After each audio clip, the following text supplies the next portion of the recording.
Alors, dans cette vidéo, j'aimerais m'adresser aux Africains. J'aimerais, dans cette vidéo, m'adresser aux Africains. C'est quoi notre problème en réalité en Afrique? C'est une question que je me suis toujours posée. C'est quoi le problème des Africains? Alors, on aura beau dire, parce que ça c'est ce qu'on entend toujours, l'Afrique est le continent le plus riche de la planète, nos sous-sols sont bondés de ressources, etc., etc. Mais ça n'empêche pas que, étant le continent le plus riche de la planète, nous soyons, de ce même fait, le continent le plus pauvre de la planète. Le plus pauvre de la planète, c'est le continent africain qui est supposé être le continent contenant le plus de richesses. Il y a un problème. Il y a même un sérieux problème. Et ce qui est marrant dans tout ça, c'est que les Africains sont toujours en train de pointer du doigt l'autre.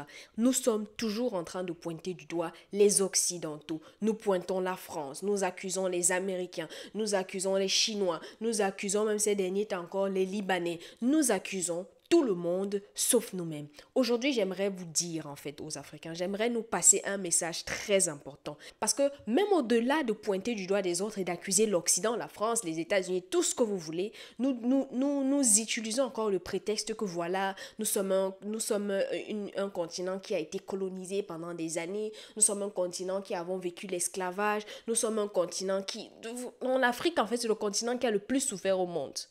C'est le continent qui a le plus souffert au monde. Mais est-ce que cela justifie l'état dans lequel nos pays sont aujourd'hui? Est-ce que c'est ça vrai? Est-ce que ce sont vraiment ça les raisons qui font en sorte que le continent africain soit le plus sous-développé de la planète? Non, je ne pense pas. En réalité, je pense que le véritable problème de l'Africain, c'est l'Africain lui-même. Oui, il faut qu'on apprenne à se dire des vérités. Le véritable problème des Africains, le véritable problème de l'Afrique, autant pour moi, ce sont les Africains.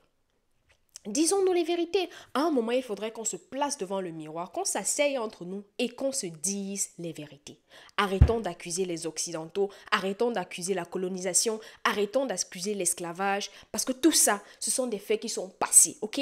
Ça, c'est passé. La colonisation est passée, bien qu'elle soit encore là sous une autre forme, mais je ne pense pas que ce soit ça la raison principale qui cause notre retard aujourd'hui. Le problème de l'Afrique, c'est l'Africain. Et le problème de l'Africain, c'est l'individualisme. Voilà ce qui mine les sociétés africaines aujourd'hui. Voilà la gangrène des sociétés africaines aujourd'hui, l'individualisme. L'individualisme, pour ceux qui ne savent pas, c'est le fait de penser à soi-même et de ne pas penser aux autres. Il faut définir ça le plus simplement possible. Je pense d'abord à moi avant de penser aux autres. Et c'est ce qui se passe dans la plupart de nos pays en Afrique aujourd'hui. Nous avons des gens qu'on met à la tête des gouvernements qui ne pensent qu'à eux-mêmes et s'en foutent complètement du bien-être des populations. Et l'affaire Dangote, alors pour ceux qui n'ont pas encore eu vent de ce qui s'est passé au Nigeria avec Dangote, je pense que j'ai déjà fait 2 vidéos par rapport à ce sujet sur cette chaîne. Donc allez d'abord voir les vidéos pour pouvoir mieux comprendre pourquoi est-ce que je dis ça aujourd'hui. Alors l'affaire Dangote nous a montré en fait une fois de plus qu'en fait le problème des Africains c'est l'Africain.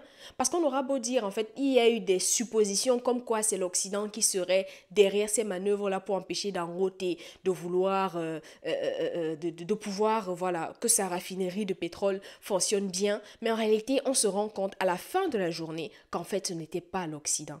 En fait le problème de Dangote c'était son frère. Son frère, alors quand je dis frère, je ne dis pas frère de sang, je dis frère parce qu'ils sont tous africains. Le problème de Dangote, c'était un noir africain, tout simplement. Et c'est ça le problème en réalité. Nous ne pensons qu'à nous-mêmes et on s'en fout complètement du bien-être des autres. Je prends un exemple très simple dans le cas de Dangote par exemple. Dangote vient créer une raffinerie. Je ne dis pas que lui non plus il est sain parce que voilà, faut pas que penser que je suis en train de blanchir Dangote ici parce que après tout, il a fait énormément de choses pour le continent africain et c'est sur ça que je m'arrête. C'est-à-dire s'il a fait des choses mauvaises, je pense que ses bonnes actions priment sur cela. Dangote vient au Nigeria et essaye de créer une raffinerie qu'il finit par ouvrir, à instaurer et tout ce que vous voulez. La production était censée commencer, ou a même déjà commencé. Je pense qu'il a déjà commencé à raffiner du pétrole. Et On vient lui dire non, en fait, tu ne peux pas prendre le pétrole brut au Nigeria, il faut que tu ailles le chercher ailleurs. Un pétrole raffiné, ou du moins un fuel raffiné qui est censé aider la population nigériane. Mais à cause de l'ego de l'homme noir, parce que oui, c'est tout simplement ça, la jalousie de l'homme noir et l'ego de l'homme noir, en plus de l'individualisme, c'est ça en fait les problèmes des Africains.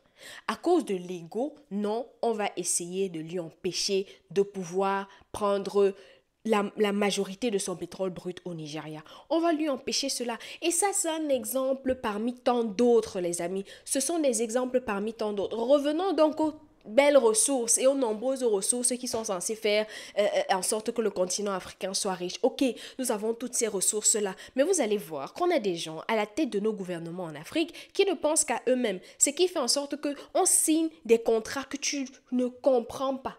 On signe des contrats que tu ne comprends pas.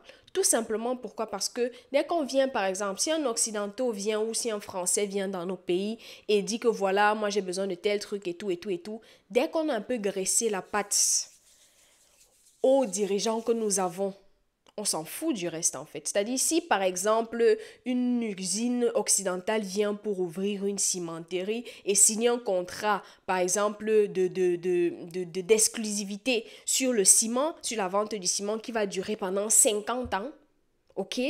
On va accepter ce contrat-là parce que voilà, on a donné un peu d'argent à nos gouvernements ou on a donné un peu d'argent à certains dirigeants pour qu'ils puissent signer ce genre de contrat qui ne profitent en réalité pas aux Africains.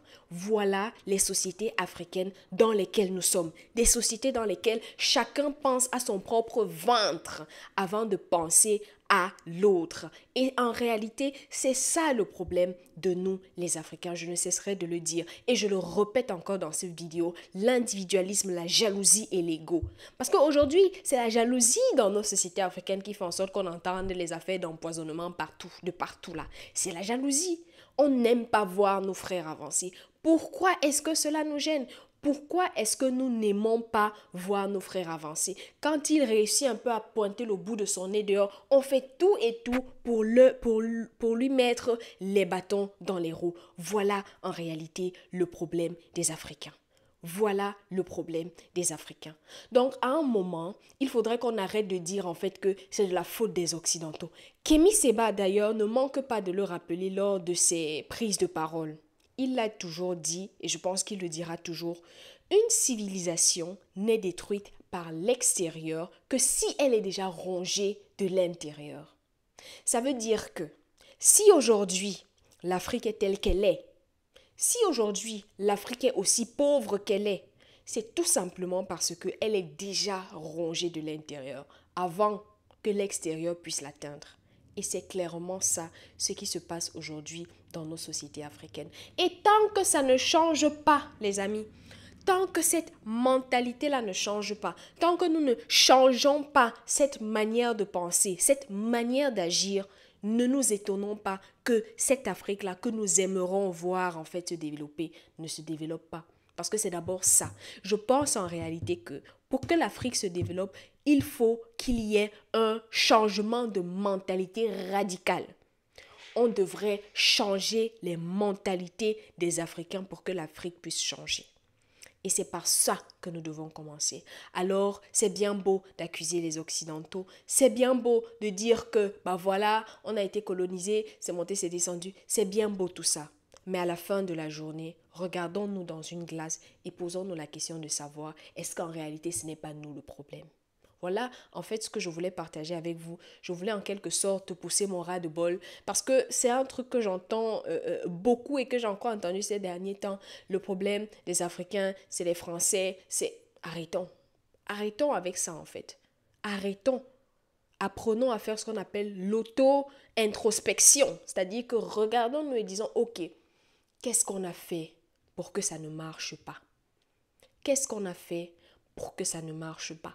Et essayons d'arranger les choses pour pouvoir créer l'Afrique dont tout le monde rêve, dont tout Africain rêve. Aujourd'hui, dans nos pays, nous sommes face à une jeunesse qui est découragée. Nous sommes face à une jeunesse qui est apeurée. apeurés par le gouvernement, apeurés de dire en fait que non, si je me lève et que je dénonce X ou Y chose, on va me couper les pieds. On va me faire, on va me prendre pour que je puisse servir d'exemple pour les autres.